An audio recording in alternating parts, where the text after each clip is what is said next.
Ashama harka fuunee kabajamtoota jaalatamtoota hordoftoota YouTube channel koo jalatti argamtan hundumti keessan nageenyi badhaadha fayyaa keessanii akkam jirtu girma badoo kana keessa maal gootan jechuun keessa waan hin oolledha iddoon kun iddoo ani itti dhaladhee itti guddadhee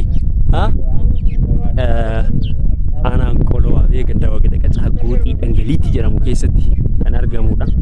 Ini kun iddoo asitti naaman rafaan ture asitti immoo horiin hidhaan ture bakka maal jedhisitti so dhugaa harran dhufee gara iddoo bakka dhalootaa kootti jechuudha. So dhugaa baay'ee namatti tola gariin baay'ee namatti tolu magariisa caacataan jiru maaliin hin jiru kanaaf of duraaf investii guddaa asirratti hojjechuudhaaf karoora qabna. Investii keenya immoo namni deeggaruu barbaadani keessaan nu qunnamuu hin dagatina.